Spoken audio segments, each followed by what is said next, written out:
Hello everybody, I'm Paul Beckwith, and in this video I'm going to talk about clear air turbulence, or CAT, C-A-T, which is worsening, and it affects aircraft, commercial aircraft, passenger aircraft flying up near the tropopause. And when they're in the vicinity of the jet stream, there's wind shear, which is wind going different directions close together, or wind at different speeds close together. So at the fringes of the jet stream, clearly that's a location where there's a lot of wind shear in the horizontal direction. You can also get wind shear in the vertical direction. You can get air pockets. So basically, clear air turbulence, it's turbulence that cannot be detected by the pilots, by the ground control, etc. So it hits aircraft in unexpected ways, unexpected times, and it can be quite severe. And clear air turbulence is worsening because of climate change. So I'll explain this new paper, fairly recent paper, on this phenomena and exactly how it's worsening. So this paper came out basically and was discussed at the European Geophysical Union, the EGU conference, within the last several weeks. So before I get to the peer-reviewed paper, which is open source, 23 pages, this is an article in Inside Climate News from May 7th. Scientists forecast a big increase of clear air turbulence that could lead to bumpier flights. So global warming is making high altitude winds more volatile, and there are ways that we can try to prevent serious incidents from occurring from this type of turbulence. So basically, the European Geosciences Union, the conference was last week in Vienna. Well, this was last week relative to May 7th, so a couple weeks ago. There's growing scientific evidence that global warming is driving a big increase in this phenomena and making it more dangerous. It's invisible from the cockpit. It can surprise pilots and damage aircraft. So along some busy flight routes where many planes ply, those routes, turbulence is projected to double or triple or even quadruple over the next 4 decades. So this is a significant issue that is worsening with climate change. The jet stream regions in both the northern and southern hemispheres are affected. You know, we know how they're changing because of climate change. I've done multiple videos on that. So clear air turbulence, it can happen when there's no visible signs of a weather disturbance, often at or near the boundary of contrasting air masses moving in different directions and at varying speeds. So it can unexpectedly toss large airplanes up and down by several hundred feet, can damage the airframes, injure passengers and crew. So this is a good reason to always wear your seatbelt on these flights. The increase of clear air turbulence has been documented for a few years. So, you know, we're trying to understand it, how it develops, try to forecast it, try to get planes to avoid it, especially when it involves the jet stream, of course, which are strong rivers of air in the northern and southern hemisphere. They steer weather systems and air masses from west to east. So looking at how climate change affects wind speeds in the upper atmosphere, it says it hasn't proven very helpful. It's really the vertical wind shear, the difference in the speed and direction of winds at different altitudes, that's a much more useful variable. So they looked at data to see what the vertical wind shear has been doing. They've seen an increase of about 15% over the past 4 decades. And so basically, one of the scientists, a research director, this guy, David Ferranda, he was on a plane and they had clear air turbulence for over 3 hours. There were extreme things like the luggages, the storage compartments were opening, luggage was flying around, people were injured. And so this happened. He was actually he was on his way home from a science conference in 2023, and there was a very bumpy ride. So he basically, it was from LA to Charlotte after the AGU conference in San Francisco. This is the American Geophysical Union conference, ironically. And this was a traumatic flight, 3 hours of really, really bumpy weather. So the waves in the jet streams can start on the land surface. So basically, you don't have rocks or slopes in the atmosphere, but in fact, you can feel the slopes of the continental shelves, the Rocky Mountains, or the Alps, or Greenland. Okay, so when you get these strong changes in elevation, then the atmosphere gets perturbed above it, and waves can propagate up to where planes are flying. So you've all seen this type of thing from Earth Null School and Climate Reanalyzer, the visualization of the jet streams. The exact location of the clear air turbulence rough patches, it changes constantly, right? Because the jet stream's shifting in the wavy patterns. We can talk again about how the jet stream is changing from global warming because the warming's faster at the poles, so the jet streams are slowing down and getting much more meridional. And so climate is affecting the jet streams, which in turn affect the areas of where the clear air turbulence occurs. There's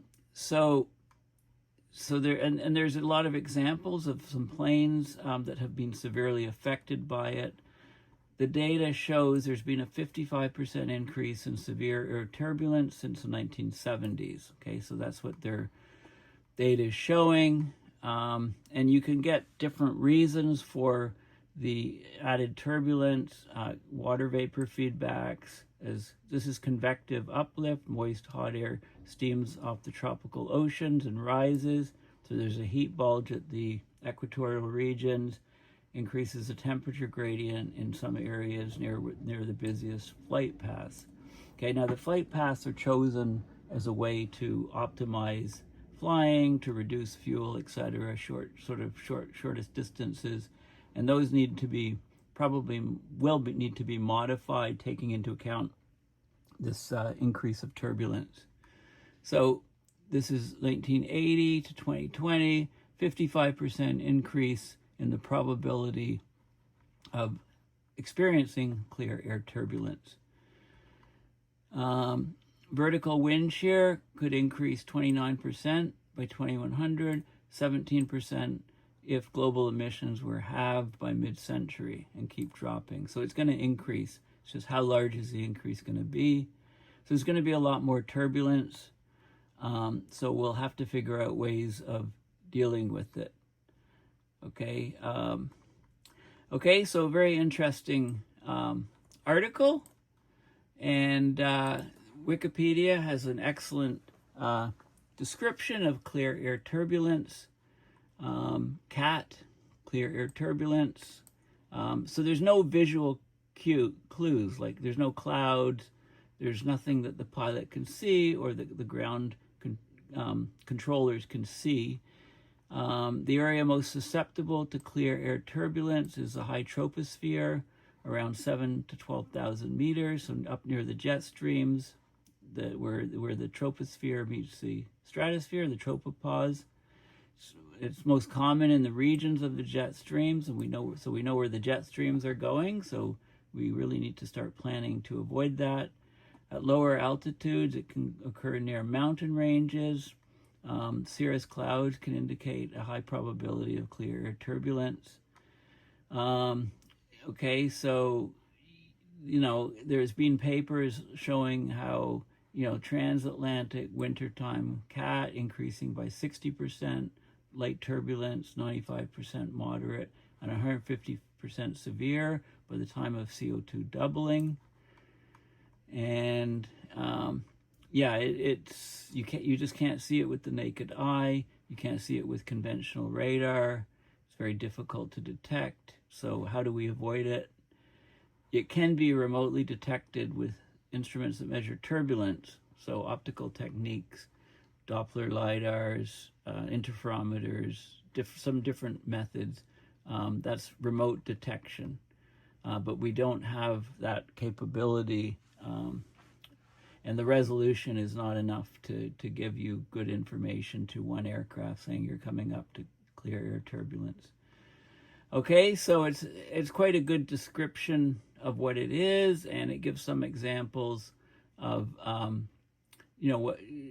rules of thumb for pilots to deal with it, and it gives you some examples of severe accidents due to clear air turbulence. Okay, so this is the abstract for the paper, the EGU paper, and I looked at the PDF. So turbulence responsible for 71% of all weather-related aviation accidents and incidents in the U.S. between 2000 and 2011 when they looked at the data, leading to structural damage of the aircraft, injuries of passengers, U.S. $200 million in unseen costs for airlines each year. Only 14% of the turbulence encounters can be attributable to convection, so rising air. So clear air turbulence is the leading cause of this turbulence, the severe turbulence that is posing a major risk to travelers. And they talk about different mechanisms for it, like shear. So this is wind going different speeds and in adjacent regions, or going opposite directions, so near the outskirts of the jet streams. Inertial instabilities, warm air rises, so that's more convective cases, and gravity waves, which are formed in the air. But we don't know. We need to know a lot more about it. We need to, they talk about the vorticity and different climate models, and these gravity waves and things. But let's have a look. Let's have a look at the actual paper. Okay, so this is the paper.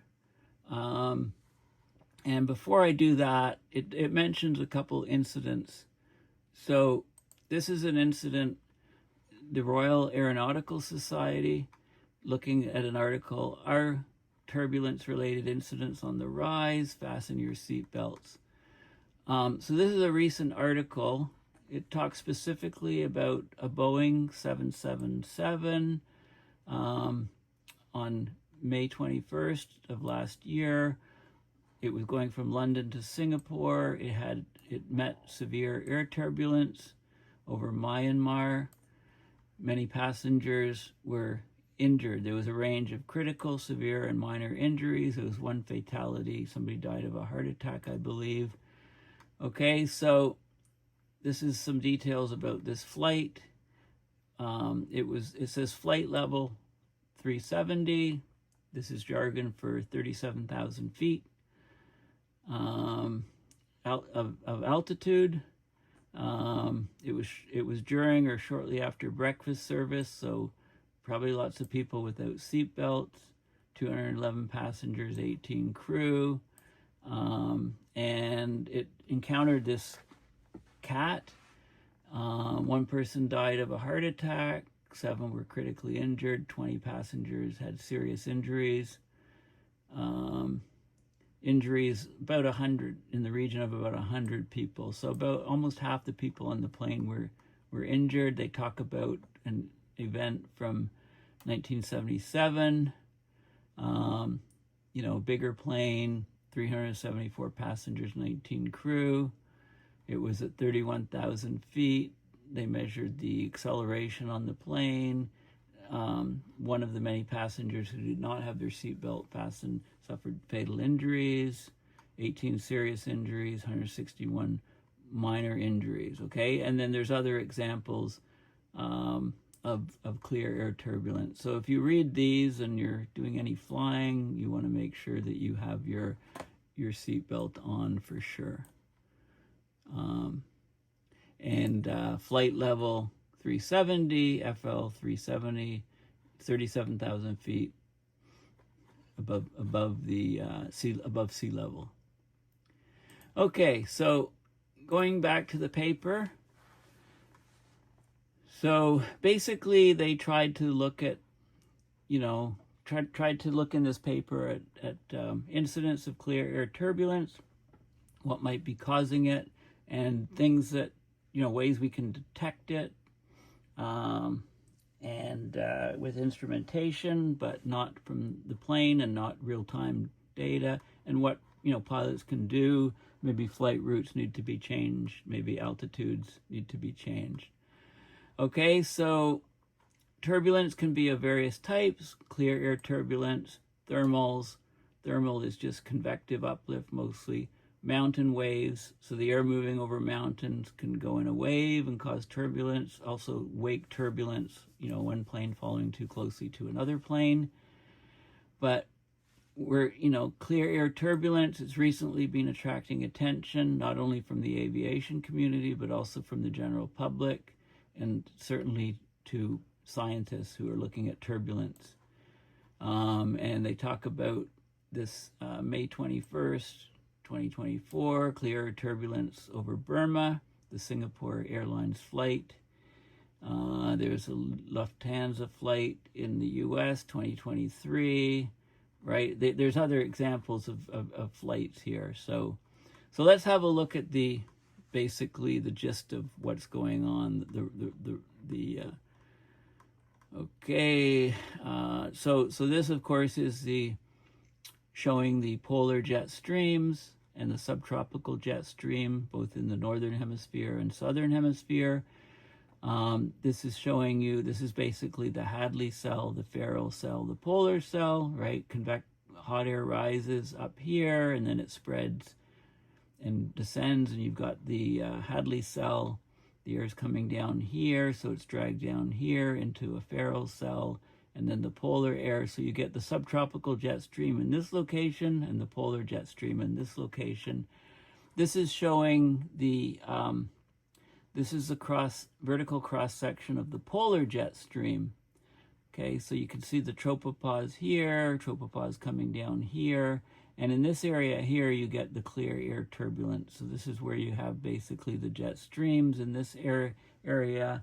This is like, when you see the sloping here going down to the ground, if this was a warm front moving through, it would be coming through this way, where it bends over. And if it was a cold front coming through this way, cold air is denser, it pushes underneath the warm front, it would be coming this way. So you get this break in the tropopause in this region, and you get this is the polar jet stream in this region, and this is where in the blue area, anywhere in the blue area is where you could expect clear air turbulence. And we can go down and look at some more of the data here. Okay, so this is showing some of the motions, the sort of the comma feature of in the atmosphere. This is showing in this red, where the red dot is, there was severe upper level clear air turbulence recorded in a flight. And if you look at this sort of comma here, you can see, it's connected with the frontal system here. So there's different ways to try to detect and forecast it. You can look at horizontal and vertical wind shear, and there's various methods that people have studied in relation to clear air turbulence. So this is like a review. There's something called the Richardson number. You can look at the turbulence index. You can look, use machine learning to try to learn more about the clear air turbulence. You can detect it. This is from the National Weather Program, I guess. The European weather forecasting, severe weather forecasting, and then there's some work from satellites to try to detect the clear air turbulence, looking at cirrus clouds, tropopause folding in the water vapor imagery, water vapor and infrared imagery. Okay, so there's that work. Here's some ways. This is a laser radar, NASA airborne laser radar for in-flight measurements. Anything that can measure turbulence might have a chance of trying to pick some of this up. But you know, the equipment carried by commercial aircraft, just, you know, they don't have it. They don't have an ability to detect this. This is an instrument. What's it stand for? Generalized differential image motion monitor, trying to look at turbulence. This is from an observatory in France to measure turbulence from the ground, learn more about turbulence.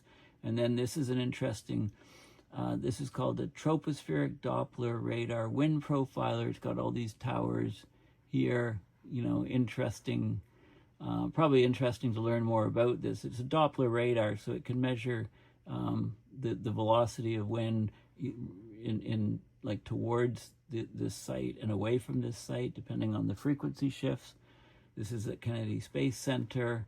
So we can, you know, we can study turbulence by these different methods, but they don't help the aircraft. Australia has an interesting network spread across the country, and by taking all these measurements, they get some indication of turbulence over Australia. And you know, they talk about different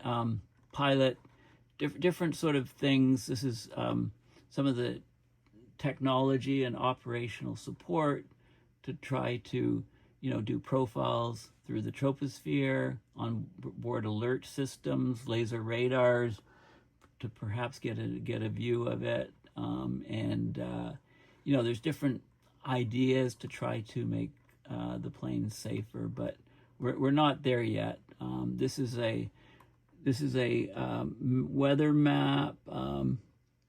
You can see this is flight level 300, flight level 320, so that's 32,000 feet. This is the jet streams coming here, you know, big trough here, a couple ridges over here. This is so basically I think the yellow areas, the yellow dashed lines, regions of CAT are delineated by the yellow dashed lines. So these are high risk areas for clear air turbulence. So you can do kind of maps like that.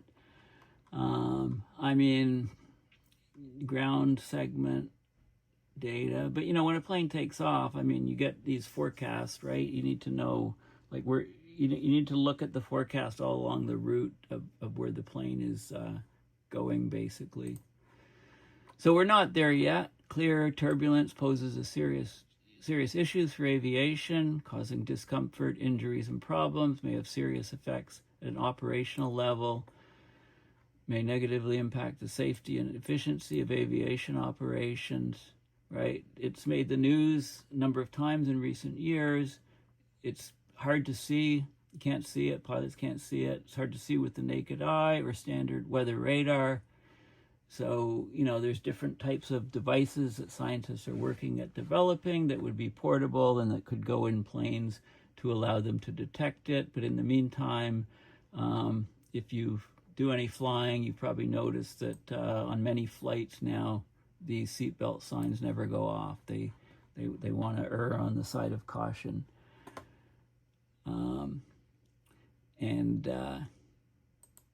Yeah, there were some other, let's just have a look at a few more of the other incidents. So, oh, I think it's in the Wikipedia page. So, yeah, so there has been cases where, you know, planes are made better now. There's been at least 2 aircraft that have disintegrated midair from clear air turbulence. 1961, DC-6 disintegrated midair. It entered severe clear air turbulence. The stress exceeded the structural limits of the aircraft, and the wing just broke off basically, and it crashed. 1966, Boeing 707 broke up in clear air turbulence with the loss of all people on board. Here's a 1997. 1 person died, 17 injured. 2024. This is the Singapore Airlines flight I've also discussed. So you can, you know, have a look at it, and, you know, there's different rules for the pilots. They have to file reports when they encounter it. There's lots of planes up there, so there's a lot of, you know, information coming in. So anyway, it's very interesting that this was, you know, this was a sort of a key paper, and it's open source, so you can have a look at it. I would say that this is the most, you know, this diagram here kind of explains things quite good as far as the jet streams go, and as far as the tropopause discontinuity, the region of the jet stream, and, you know, regions that, you know, the planes just probably want to avoid, you know, to minimize the risk. Okay, well, thank you for listening. Please consider going to my website, paulbeckwith.net, and donating to PayPal to support my research and videos. Thanks again, and bye for now.